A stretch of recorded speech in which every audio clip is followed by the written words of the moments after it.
Good morning. Look at these beautiful graduates.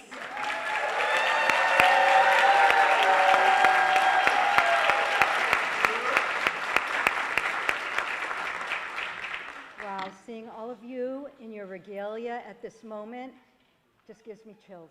It's just so exciting. Thank you. Please be seated. Please be seated.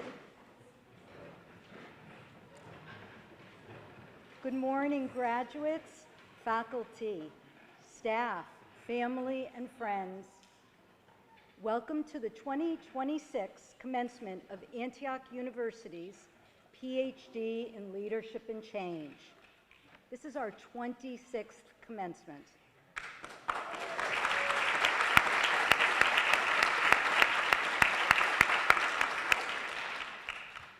I'm Dr. Amy Rutstein-Riley, Dean of the School of Interdisciplinary and Professional Studies and Director of the PhD in Leadership and Change program. I'm really honored to be with all of you today.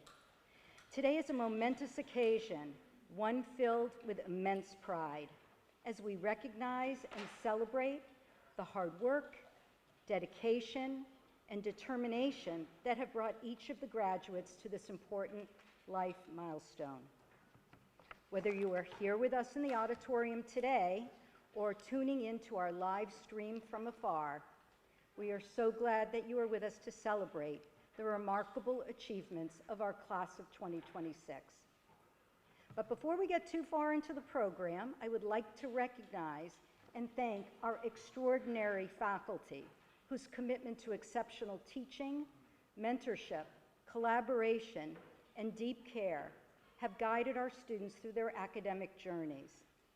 Thank you, faculty members, Drs. Lisa Boyson, Philomena Essed, Rengen Farrat, Mitch Cusey, Amy Lesson, Beth Mabry, Faith Parks, Diane Richard Allardyce, Harriet Schwartz, Steve Shaw, Akil Termizi, Yulia Tolstakov-Mast, and Ken Williams. Thank you.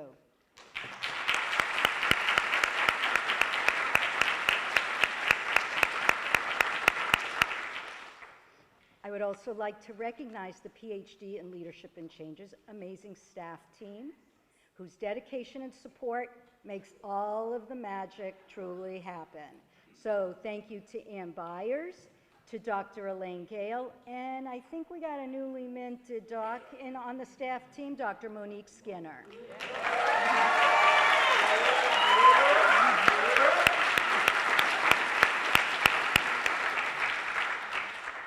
Enormous gratitude to members of the SIPS Dean's team, Leslie Creighton and Jen Swartout.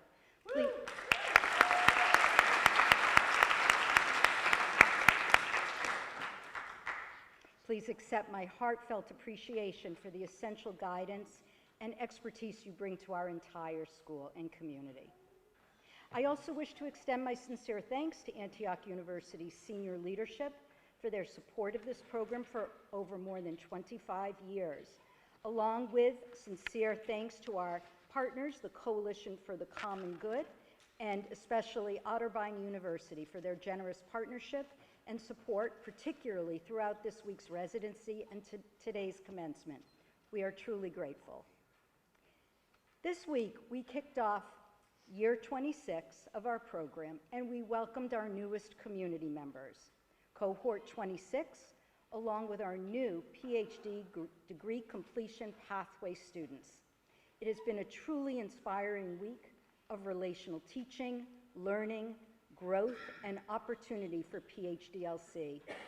I also want to shout out our student marshals who are working with us today, practicing for their future commencement. So thanks to our marshals.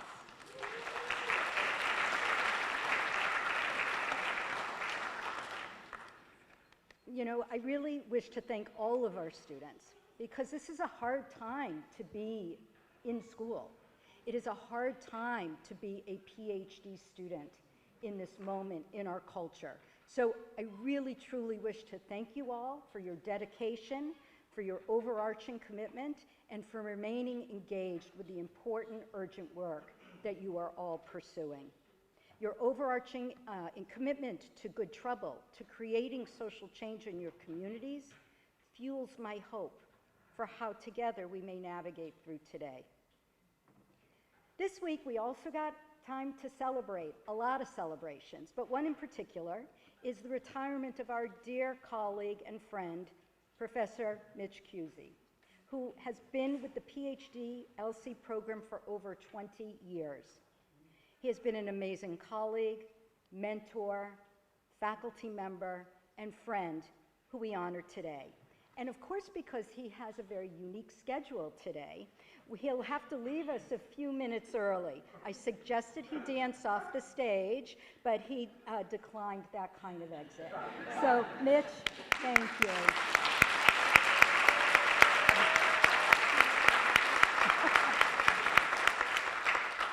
I'm sure he's a good dancer, but he declined. So at last night's celebration of our graduates, we repeatedly heard that no one reaches this major event alone. So to the families, the partners, the children, and the friends in the audience, you are the support systems that kept these graduates grounded when the path was steep. You shared in this investment, so today we celebrate you too. Your unwavering support has been crucial to our graduate success. Thank you all.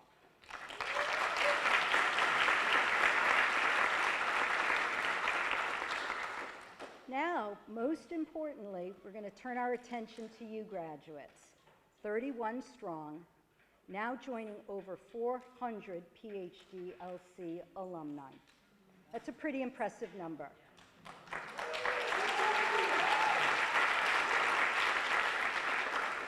You have all worked long and hard to bring this dream to life, surrounded by family, your friends, your mentors, and our vibrant learning community. We come together to celebrate your meaningful turning point that reflects years of perseverance and purpose. Across your collective scholarship and practice, your dissertations span an expansive, multidisciplinary breadth across cultural expression and narrative reclamation, systemic injustice, inclusive and relational leadership, community care, and educational representation. Together, they investigate how marginalized communities use expressive mediums to resist oppression and preserve identity. They critique structural power dynamics, public policies, and rigid systems where inclusive engagement is desperately needed. Furthermore, your scholarship deeply centers intersectional resilience and care. Ultimately, the collective body of work from this year's class bridges the gap between theory and community practice and action, transforming traditional understandings of leadership into a holistic framework for equity.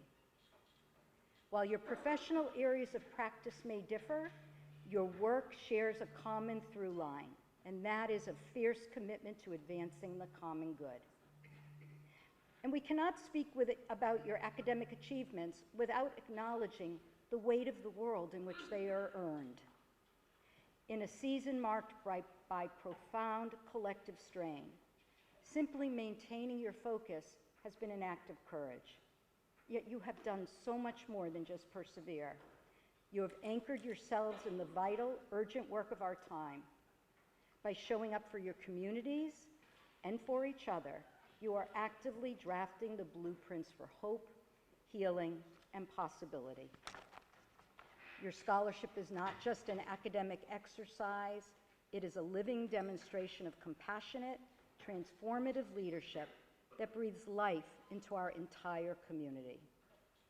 So to our graduates, today we honor your dedication, your resilience, your vision. And while this ceremony marks a completion, it is absolutely the beautiful initiation of another. As you expand your reach and step into new spaces, know that we are all here. Your community remains here for all of you. This is a permanent home for belonging, a touchstone for connection, and please keep on connecting with us and coming back.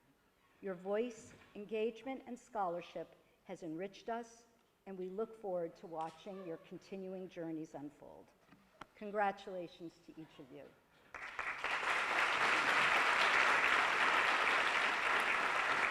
And now it is my pleasure to introduce PhD in Leadership and Change co-chairs, Drs. Beth Mabry and Ken Williams.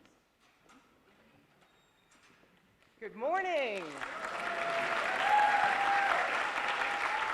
Good morning. Good morning. You know, today is a celebration of achievement, but it's also a celebration of purpose. And this commencement marks both an ending and a beginning. Of course, the ending of, your degree program, but really just the beginning of a new chapter in your lives of leadership, scholarship, and service. I think what makes today especially meaningful for many of us is the nature of the degree you have earned.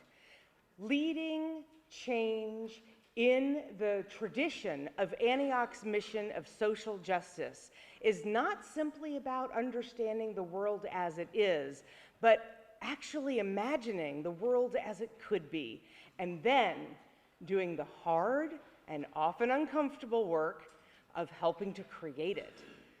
It calls on us as leaders to confront inequities with courage, to listen deeply to voices that have too often gone unheard, and to build ways of being and doing that reflect the dignity and worth of every person. Your research, was never intended to sit quietly and get dusty on a shelf somewhere. It was designed to inform practice, influence policy, and improve real lives. The questions that you pursued matter because the people they represent matter. There's a quote from educator, writer, and sociologist Parker Palmer that I want to share this morning. It seems fitting for this occasion. And it is, "Let your life speak." Those 4 words offer a profound challenge. As scholars and as leaders, your greatest contribution is not going to be just in what you know and not simply in the new knowledge that you bring forth and spread in the world to improve lives, but how you live your values, your integrity, your compassion, your willingness to stand with others, your commitment to justice. Those will become your enduring legacies. Yeah, the world that you enter, as Amy said, is full of challenges, but it's also full of opportunities. And we need leaders who are thoughtful rather than reactive, and courageous rather than comfortable, and hopeful rather than cynical. We need leaders who understand that building lasting change begins with listening, with learning, and bringing people together for the pursuit of the common good. And that's the promise I feel like we're celebrating today, as well as your accomplishments. You're going to leave this program with all kinds of new knowledge and refined skills in your toolbox and well-earned credentials. That doctor is going to get you coffee with $5 at some place, right? But more importantly, you're leaving with the capacity to ask better questions, to challenge inequitable systems, to help create communities where every person has an opportunity to thrive. So we want to thank you for choosing a path of leadership that's rooted in justice, scholarship, and service. We are immensely proud of your accomplishments and grateful for the examples that all of you set, and we're so excited for the impact that lies ahead. Congratulations.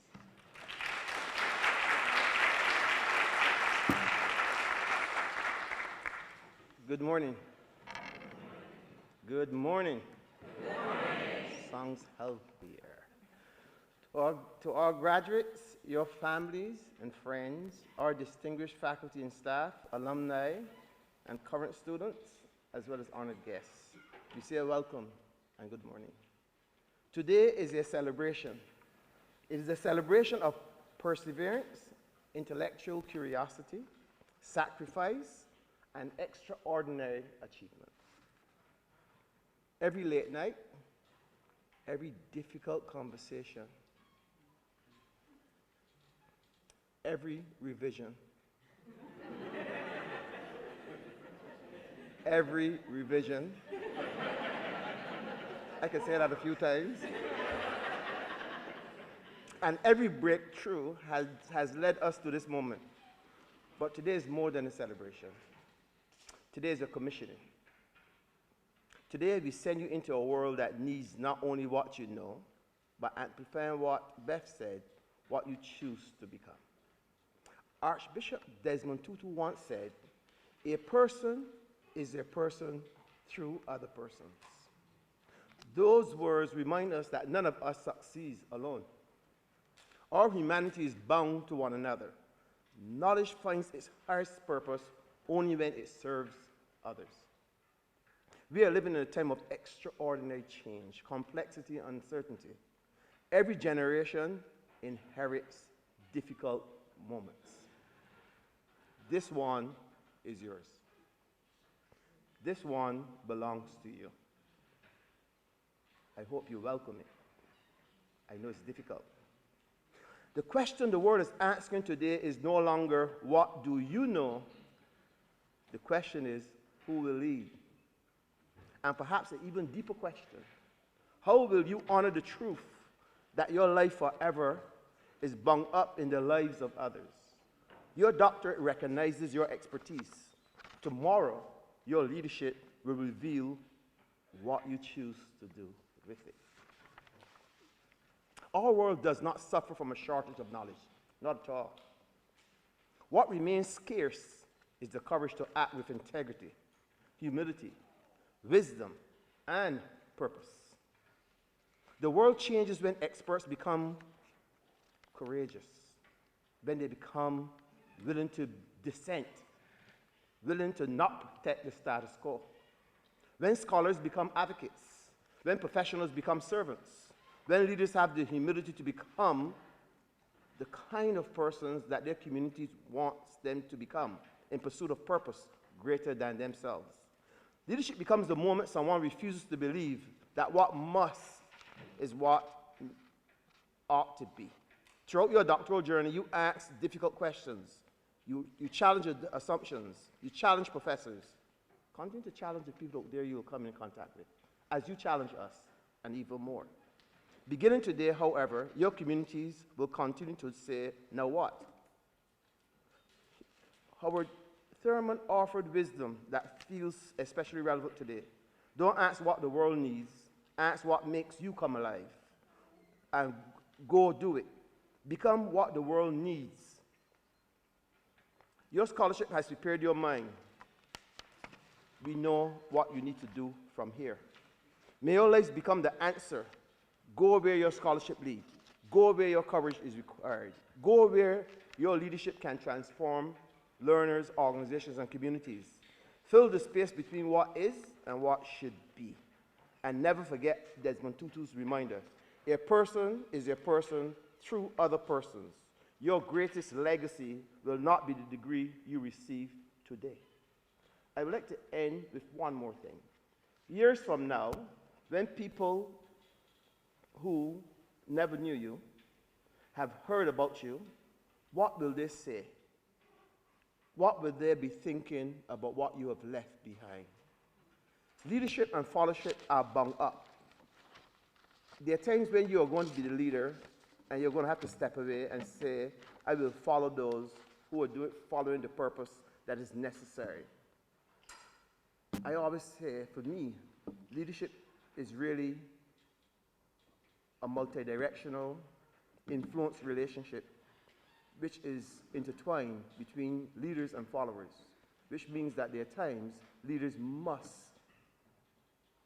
become followers and allow followers to lead so that we go in the direction of what is needed for our society. Remember, you've inherited a world that you will change. Thank you.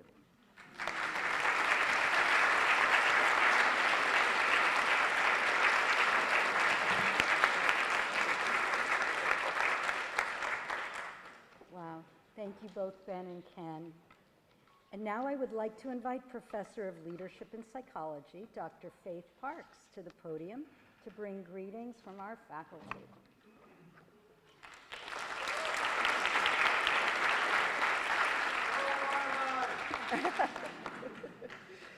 Wow, this is a wonderful morning, again, one filled with joy, and it's a privilege to be here. And so I have to say good morning to everyone. And also to my faculty colleagues, it is an honor to stand among you today.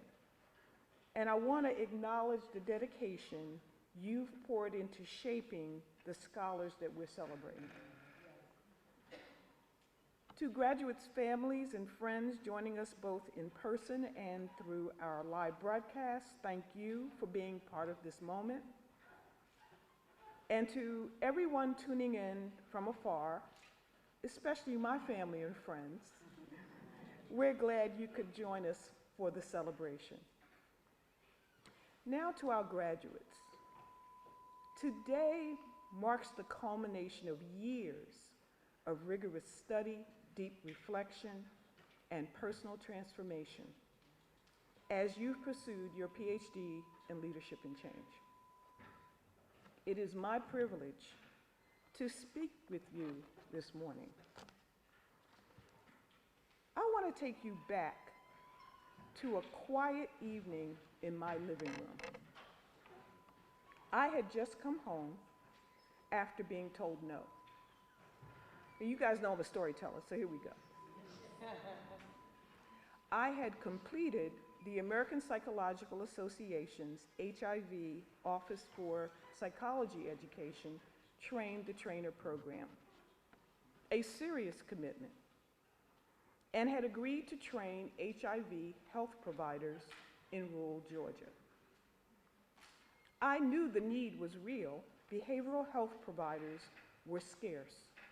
People living with HIV in rural communities were navigating their health largely alone, without adequate support, without access to the care they deserved. So I proposed a conference, a way to reach more providers, a way to multiply the impact. The administrators said no. And there I sat, in the silence of my living room, with disappointment for company. But somewhere in that silence, something shifted. Not anger, something quieter and more durable, determination. I had made a commitment to people who needed what I had to offer, and I realized that commitment was larger than any institution's hesitation. So I found a way. In 2012, we held the first Rural HIV Research and Training Conference. 85 people came, providers, researchers, advocates, students, gathered around a shared belief that people in rural communities deserve access to care. This upcoming spring, we will celebrate the 11th annual conference. Over 1,200 participants across the years. Here is what that living room taught me. Leadership is not waiting for permission to do what you know is right.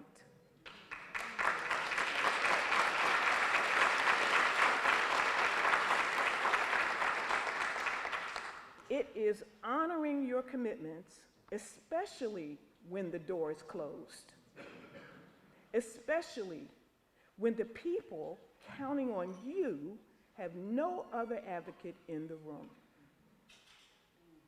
Change does not always begin in boardrooms. Sometimes it begins in a quiet living room, in the space between disappointment and resolve. Change does not always. You leave here today with something rare. You have learned to move between two worlds that rarely speak to each other well. The world of evidence, data, theory, rigorous inquiry, and the world of practice, communities, organizations, and real people navigating real systems on real days. Most people live in one world or the other. You've been taught to stand in both. But I want to be honest with you about what you're walking into. Systems change slowly, frustratingly, achingly slowly. You will bring a powerful idea into a room and watch it sit untouched for months. You will build something meaningful and see it underfunded or quietly set aside. And so I want to ask you something, I'm going to ask you something, a real question, not a rhetorical one. When the institution pushes back, and it will, what will you do? Because here is what I have learned. Commitment is not a feeling. It is not the fire you feel today in this auditorium. Commitment is what remains after that feeling fades. When you're sitting alone with a rejection, a setback, a system that seems immovable. Commitment is a decision you make, and then make again, and then make again. Find the commitment underneath your degree, not the topic of your dissertation, the deeper thing, the reason this work claimed you. Because the institutions will push back, and on those days, that commitment is the only thing that keeps the work alive. So here is your charge, just one thing, carried two ways. Lead with evidence and lead with humanity, and at the same time and always. You have been taught to walk into any room with rigorous research in one hand and the lived reality of real people in the other, and to refuse to put either down. That is the most sophisticated form of leadership this work requires. Now I want to ask you to think about a day, maybe 2 or 3 years from now, when the work is hard and the progress is invisible and you are tired in a way that sleep doesn't fix. And I don't mean finishing your dissertation, because you've been there before. On that day, remember who you were in this room. The person who finished, the person who stayed, the person who chose again and again to build knowledge to serve people who needed it. And remember that living room, the same silence, the same disappointment. But in that silence, a conference was waiting to be born. 11 years, 1,200 lives touched, hundreds of rural communities with better access to care. I could not see any of that then. And you will not always see what your hard moments are building either. That is the nature of this work. The harvest rarely looks like the planting.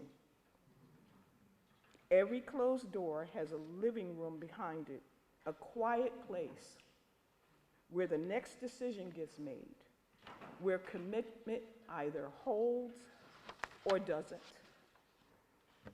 You have proven by being in this room today that when you meet that silence, you know what to do. Find your determination. Honor your commitments. Lead with evidence, and never forget the human face behind every data point. In the words of the late legendary civil rights leader and U.S. Congressman John Lewis, ours is not the struggle of one day, 1 week, or 1 year. Ours is the struggle of a lifetime, or maybe even many lifetimes. And each of us in every generation must do our part. Congratulations, graduates.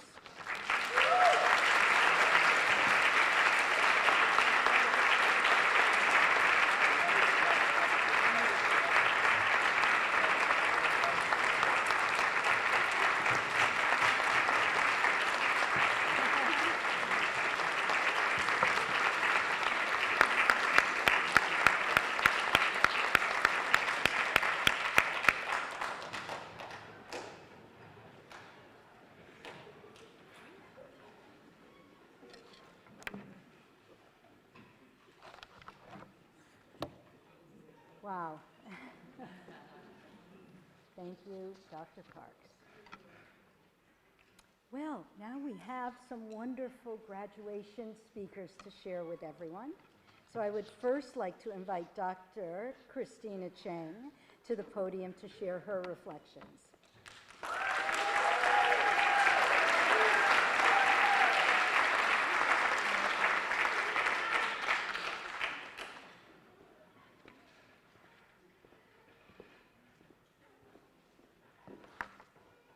Good morning. So the second hardest thing is following Dr. Faith Ford. What in the, how the heck? What?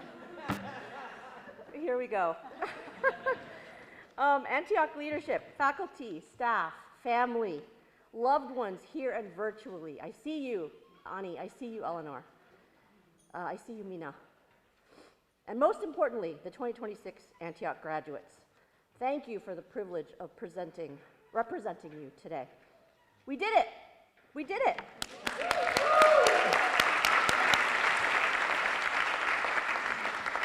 When I was asked to speak for our graduating cohort, so many both ands ran through my head. How terrifying and how humbling. Really, me? And heck yeah, me. What a burden and what a responsibility, both and. I take this responsibility seriously because I know who I'm standing in front of. I know what it took for us to get here, and what could I possibly have to share with a room full of big-brained, big-hearted folks who have already lived, learned, struggled, fought, and persisted their way to this moment. Each of us has been through something. Many of us have been through many somethings to get to this point. Each of us arrived at Antioch with differences, different identities, different questions, different stories. We came with jobs, families, communities to serve, so many responsibilities to get to this point. And some of us arrived carrying hurts and wounds we had not yet named. And there was something we shared as well. We all chose Antioch. There was something unfolding within us, and this community could help us discover it. We all chose to lean into leadership, change, justice, and possibility. We chose to believe that institutions can evolve, damn it, and that people can grow, and that systems can be redesigned with dignity at the center. We each completed a journey of becoming. Flotus, we miss you. Supported by a constellation of people, practices, and inner resources, we did research, me-search, we examined systems, we examined ourselves. We learned that scholarship isn't detached universal truth gleaned through objectivity or neutrality. Our experiences, relationships, and ways of seeing are essential sources of understanding. Scholarship and self-reflection, academic rigor and rigorous lived experience. That knowledge is co-created, even if writing that dang dissertation still happens alone. Both and. In my research on listening, it's everywhere and nowhere. Listening is both one of the most valued skills in the workplace and one of the most overlooked skills in leadership. What I found was that leadership listening has transformative implications for organizational culture, equity, and belonging. The 23 cis women in my study shared stories of leaders who built relationships grounded in respect, trust, and care. And even when they spoke of harm, exclusion, or abuse, What they wanted from leaders wasn't complicated or magical. They wanted to be heard. They wanted to be seen. They wanted to be treated ethically and fairly. In other words, listen to me, see me, do right by me, be fair to me. Their responses revealed a profound belief in the promise of repair. Through relational listening, trust can be restored, relationships strengthened, respectful, equitable spaces made possible. I was reminded that the distance between harm and healing can be shorter than we think. My research, likely your research, didn't discover a miracle cure. My research, likely like your research, held up a mirror. Together, we illuminated 1 million small truths, truths entrusted to us by our participants, our communities, our lived experiences, our ancestors. Our work was not to speak for them, but to ensure they could be heard by listening. The world needs listeners and seers like us, now more than ever. W.E.B. Du Bois called it double consciousness. Kimberly Crenshaw gave us intersectionality.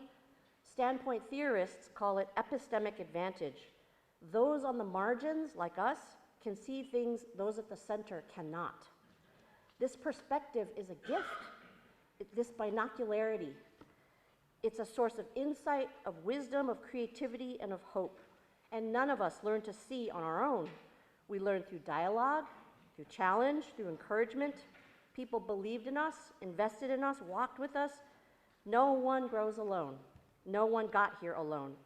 How could we have possibly done this without our loved ones, those here with us, as well as those cheering us from afar, including on Zoom? How could we have done this without our chairs and our committee? Faith, Elizabeth, you're out there, Dr. Tench.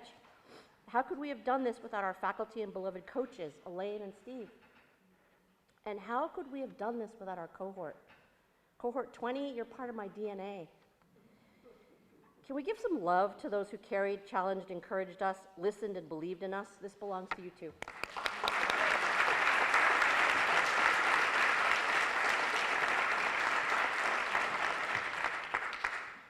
Just to close, we are living in a time of profound uncertainty.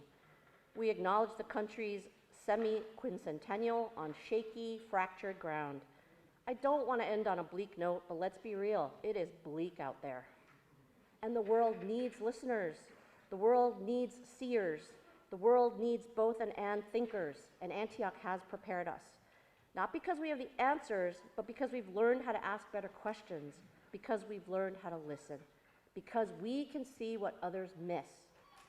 June Jordan reminds us we are the ones we've been waiting for. Toni Morrison asks us, what do you want to do? What world do you want to make? I couldn't be prouder to be amongst you listeners and seers. Thank you. Let's go make the world we want.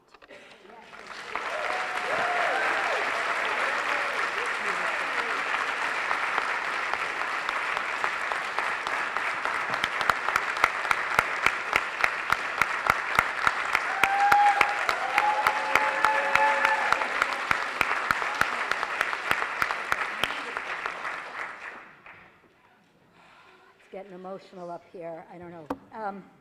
Thank you, Dr. Chang. You were able to well follow your mentor, Dr. Parks. Thank you. And now I would love to invite our next speaker, our final graduate, who's going to speak about her perspective today as a graduate. Please join me in extending a warm welcome to Dr. Alicia Towns-Bain.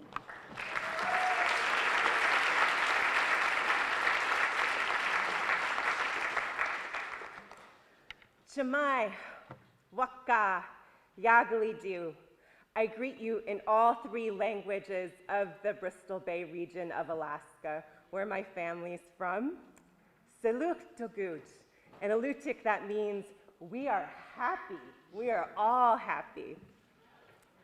I want to acknowledge that my family that's here, including my sister who beaded this beautiful Nechuk for today, and also all of our families that are joining us online out there, my parents, and I think that there's a 6 a.m. Anchorage watch party happening right now. I'm grateful to be on the campus of Otterbein University. on the ancestral lands of the Shawnee, the Miami, the Wyandot peoples. We can feel their presence and their caretaking of this land, and we thank them. I was so incredibly honored to be asked to speak on behalf of the Union cohort as we celebrate this moment of accomplishment and joy. If you're like me, graduates, folks have been asking me, what's next? How are you gonna use all this time that you have now? I was like, well, first some rest and like maybe some Netflix, give me your recommendations. And also celebrations like this one. But there's also an invitation in this question of what is next? How will we translate all that we have learned into action and change? In my dissertation research, I spent time with the work of a Yupik scholar named Dr. Oscar Kouagly. Dr. Kouagly taught for many decades at the University of Alaska Fairbanks, and he was a native ecologist. And he wrote, "Native ways of knowing imply action. The universe and Mother Earth are constantly changing. If we are trying to make sense of the world in which we live, we must understand it as an active process." That was relief to me, because what we know is this: the change has already begun. It has been with us since the beginning, and this movement is inevitable. And that's the connective tissue that I see running through all of us. I know that I am fundamentally not the same person I was 4.5 years ago when I entered Union, and we started digging deep and talking more about social justice, engaging difference, and tapping into creativity as we consider how we're going to leave our mark. Nor are you, graduates. You've become someone different. And I know that that person is beautiful.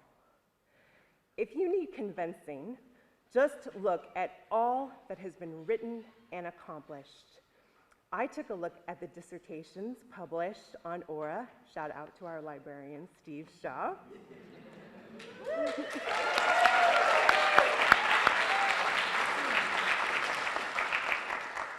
He's getting there. Us all there. Do you see what I hear? We're the aunties now, through the eyes of a daughter. Lived experiences of Black women, Beyonce, the woman entertainer, hip-hop and social transformation, a revolution through rhythm, Octavia E. Butler's healing heroines, church growth through authenticity, building a digital altar, claiming deaf futurity, emotionally healthy Black men, beyond strong, beyond the brotherhood, Black women in nonprofit leadership, weaving leadership from margin to mandate, navigating an uncharted path, navigating financial futures. From rural roads to college credit towards a better future of work. Good news for the poor and more. She leads a philosophy of care, only that she is a woman. The efficacy of international conflict feminism, women in science, Black history as liberation, Black women's representation in history, Black women in cinema, music and language arts integration, diagnosing the discourse, righteous defenders and evil challengers, the journey to generative conflict, ground-shifting pandemic lives, radical well-being of a Black woman leader, approaching social cohesion, feeling seen by being heard, breathtaking, beautiful.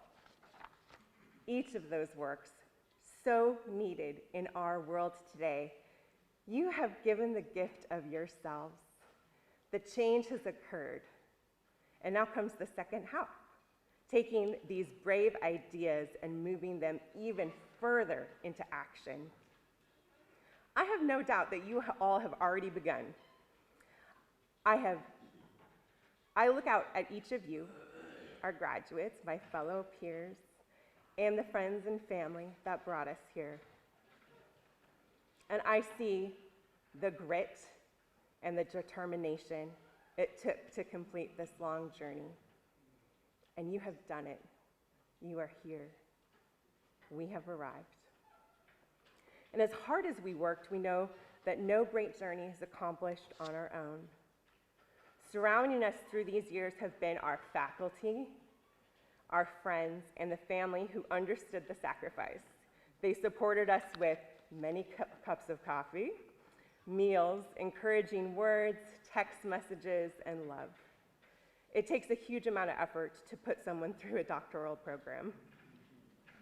So I'd like to invite actually everyone to please stand if you're physically able. All of us, please stand. And reach out to your neighbor and offer a joyous high five. A congratulations. Not only for the work you've done, but for supporting someone through this incredible journey. On behalf of the Union cohort, thank you for being here today. I wish you the best on your journey. May we move forward with justice in our hearts, with the courage of engaging difference and creativity as our guiding light. Hoyana.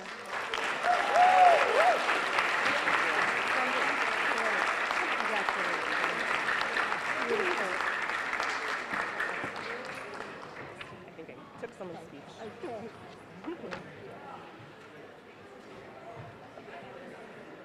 Thank you, Dr. Townsbane.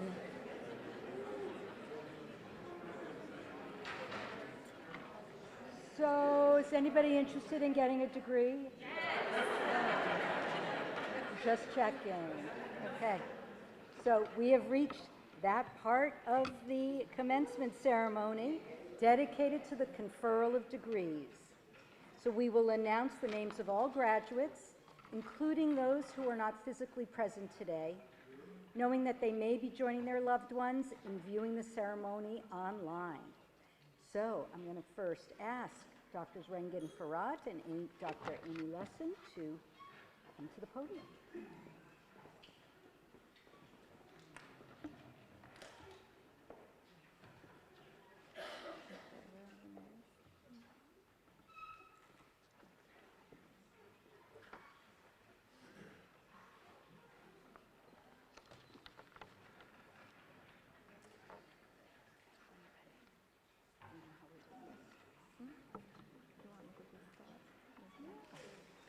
So we are going to start with the reading of names, and each graduate is going to commence onto the stage, and your chair is going to join you for the hooding part of the ceremony. Gerald Martindale Padmore.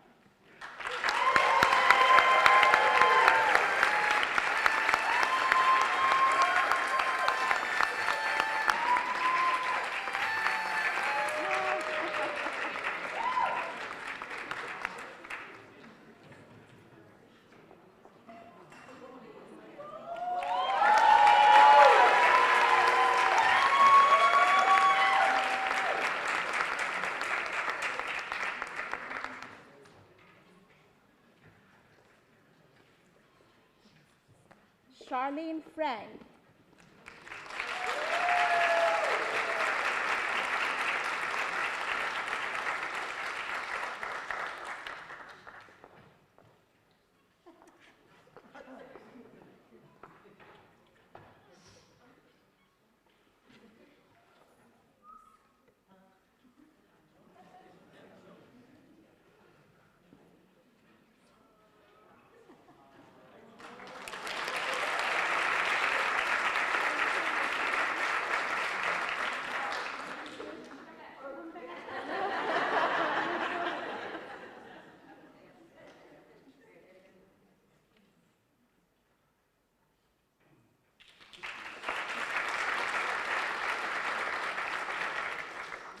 Sarah Chase.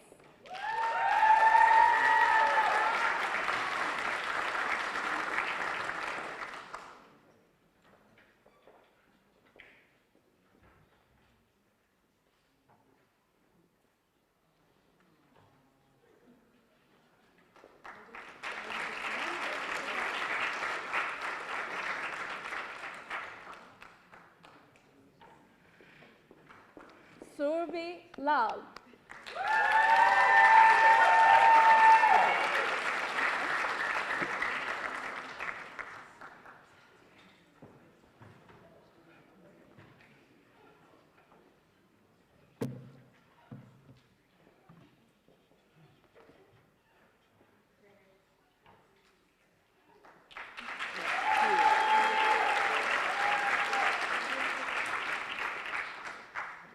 Scott Metzler.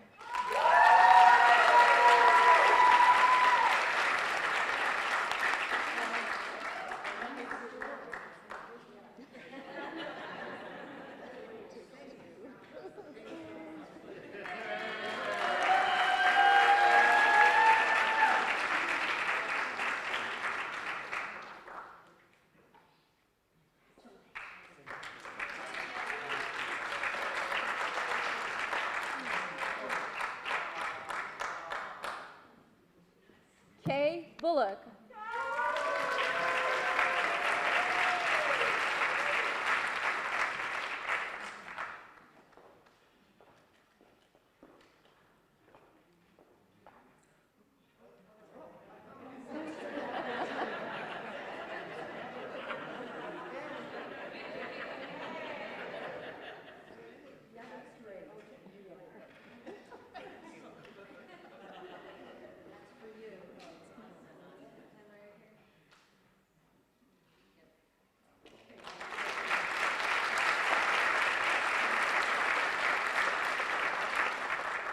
Christina Cheng.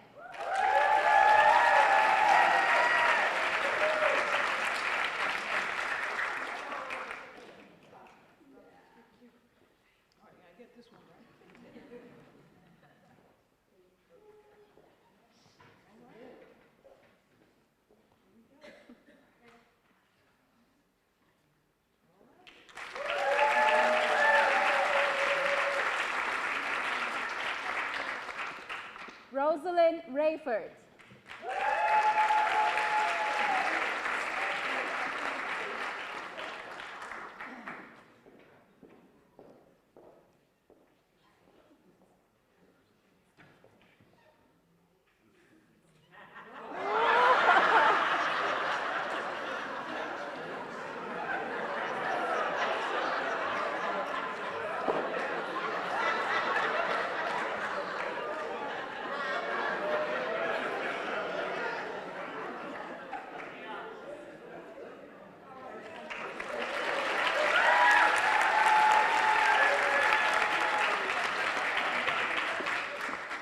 Melissa Kimmel. Maya Townsend.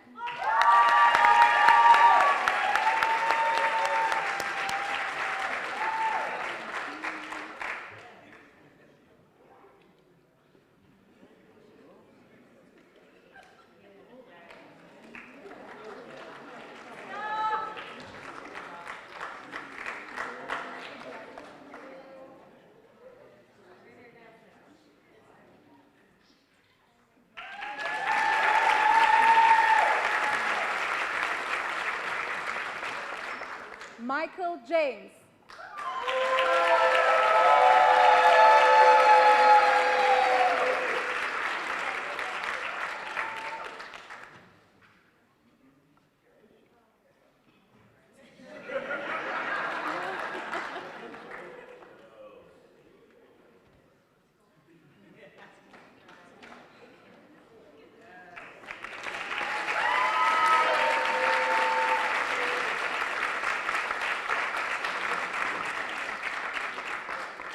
Martel Okonji.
How many PhDs does it take?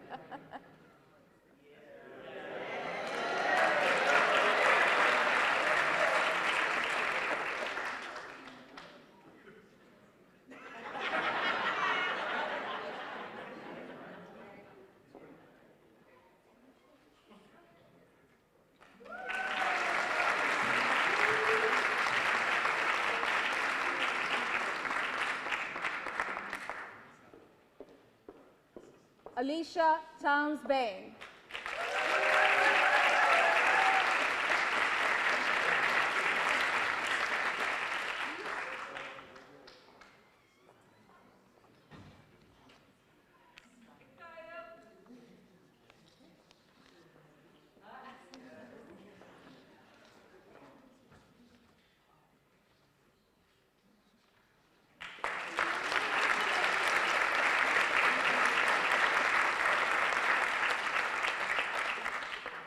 I have a particular honor today.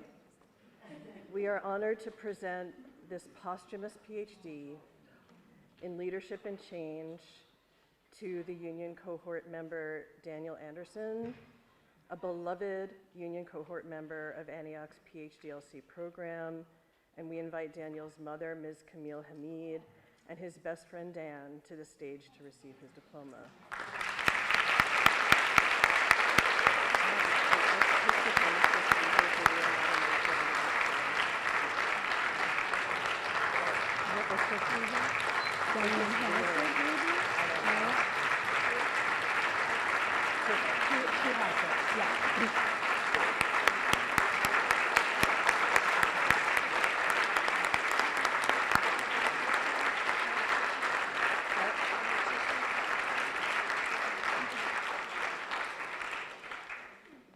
So Daniel will be remembered for his amazing smile, his strong spirit, and his deep commitment to social justice.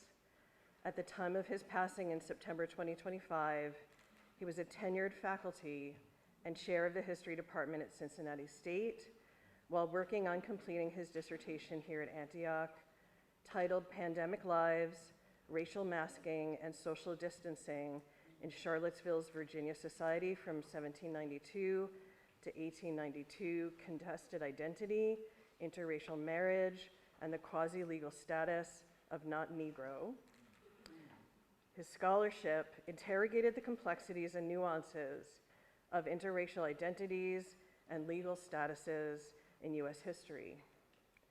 In the words of his dissertation chair, Dr. Chris Voparil, we will miss Daniel's scholarly contribution to our knowledge of this topic, and above all, we will miss Daniel the person, a giving, inquisitive, kind-hearted soul who brightened the lives of everyone who had the honor to know him, and with our deep condolences and hearty congratulations, we present this symbol of his accomplishments.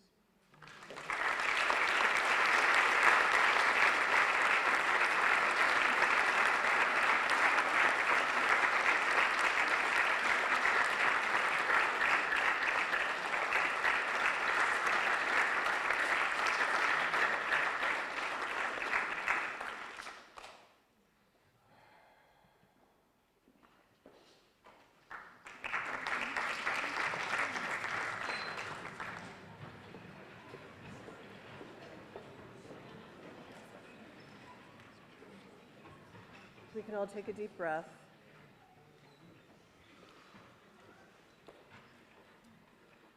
The next Union Cohort member was not able to be here today. Marina Bridges, congratulations.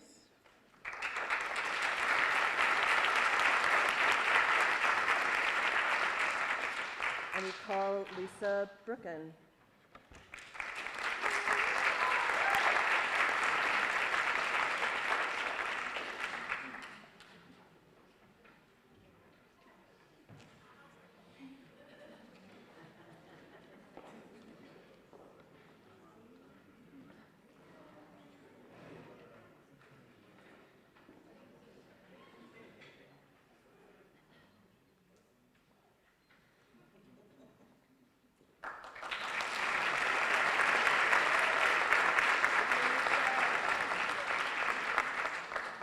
Erica Casburn.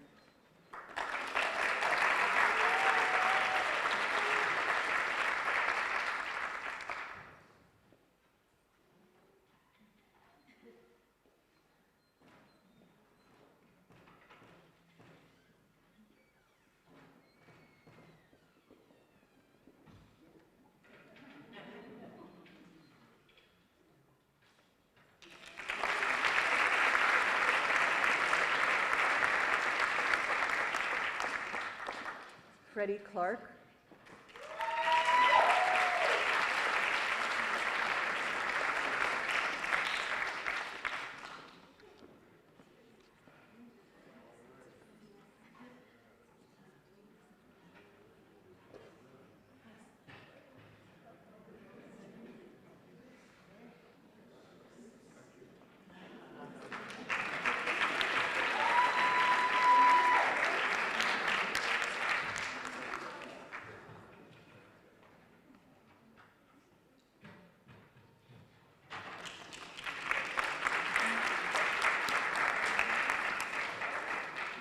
Pamela Conley,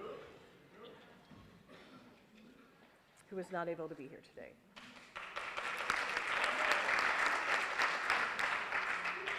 Steve DeVito, who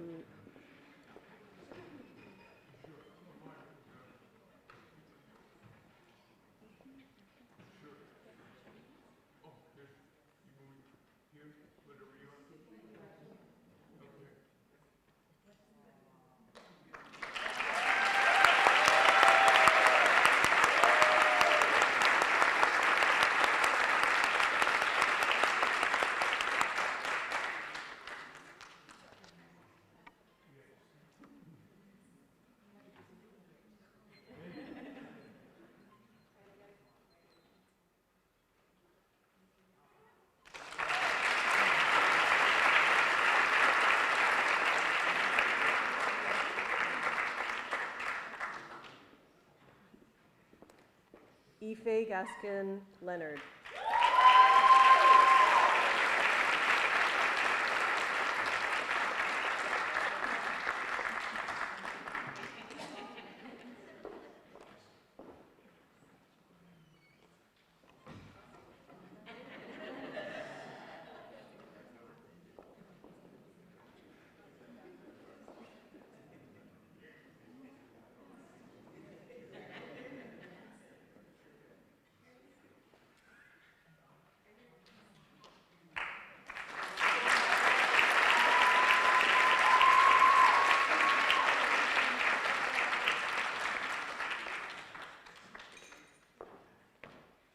Hadia Gums Rouse.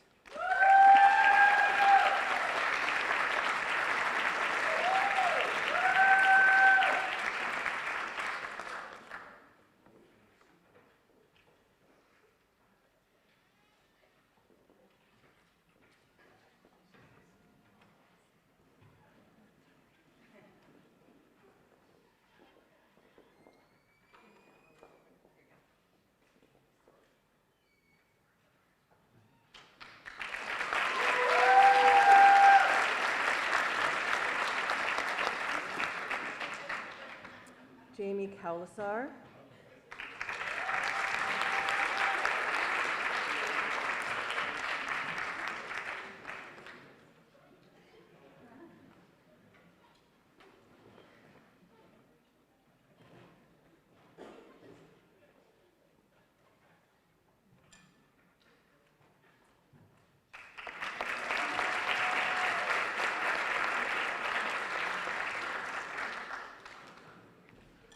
Lester McCorn.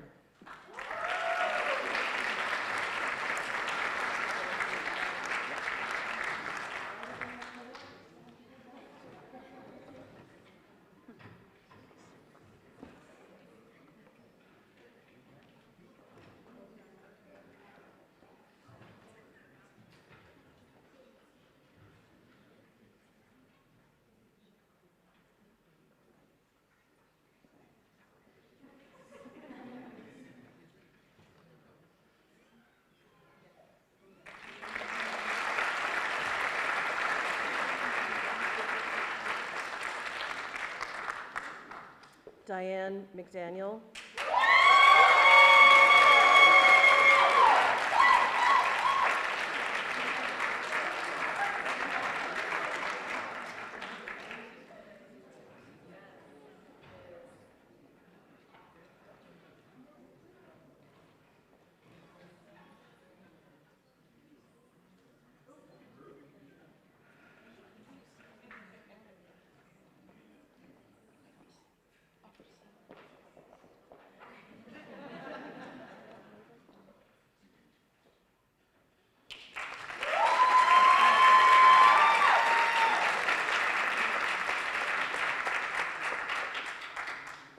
Kristen McNutt.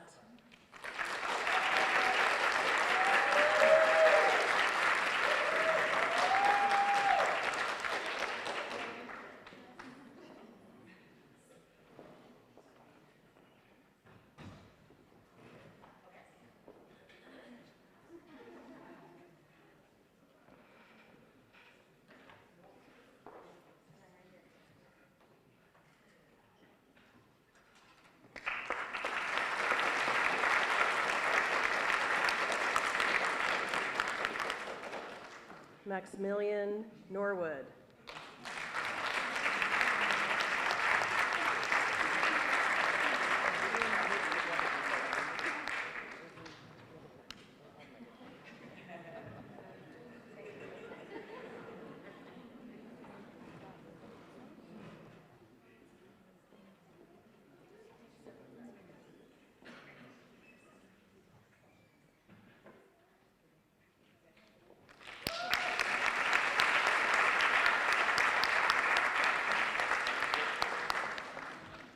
Monique Latrice Skinner.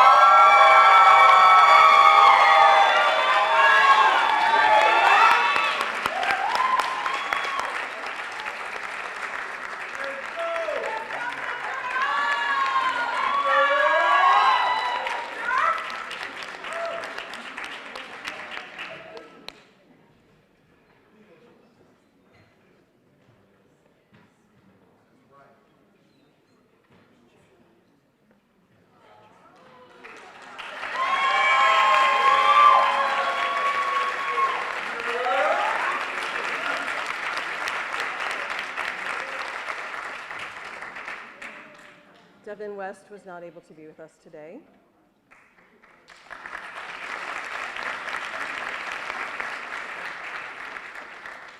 Ayana Williams.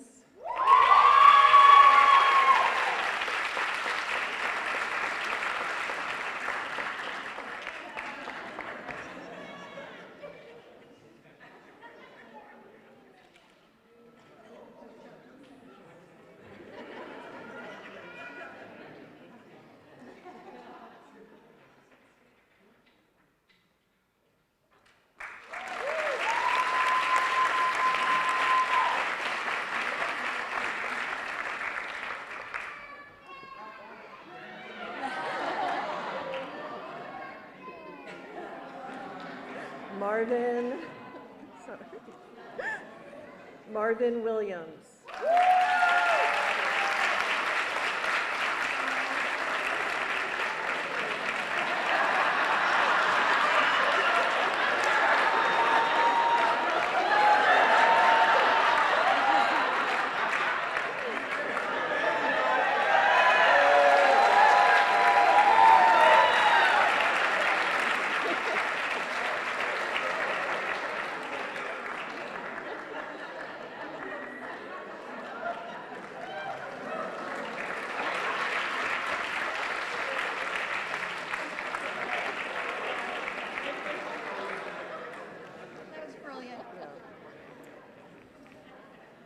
And Melanie Harrison.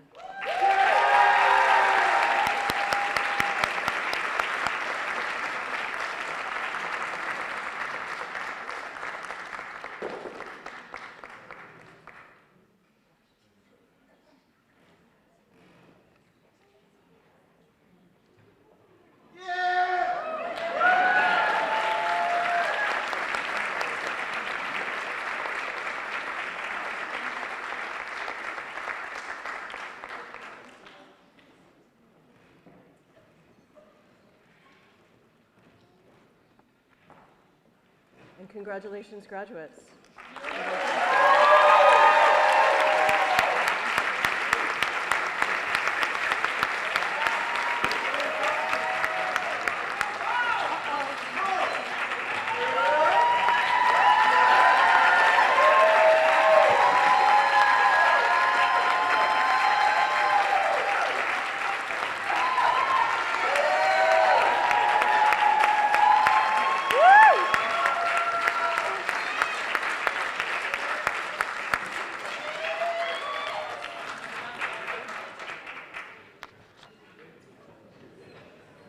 How are you all feeling?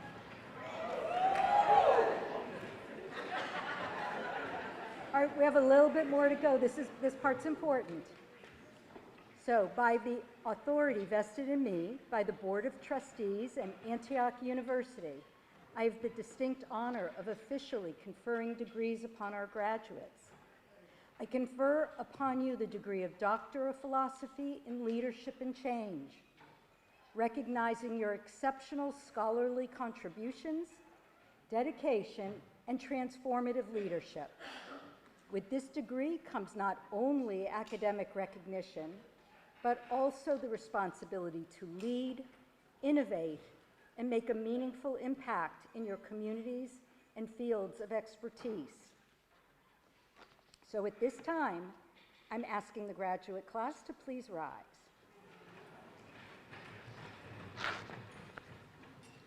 It is my honor to now officially present to you the 2026 graduating class of the PhD in Leadership and Change.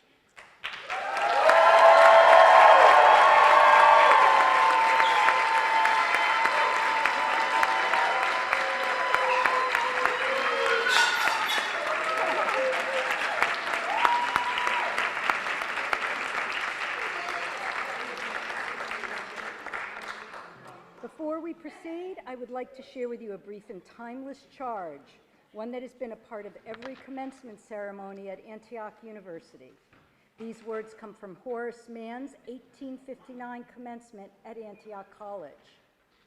So, in the infinitely nobler battle in which you are engaged against error and wrong, if ever repulsed or stricken down, may you always be solaced and cheered by the exulting cry of triumph over some abuse of church or state, some vice or folly in society, some false opinion or cruelty or guilt which you have overcome.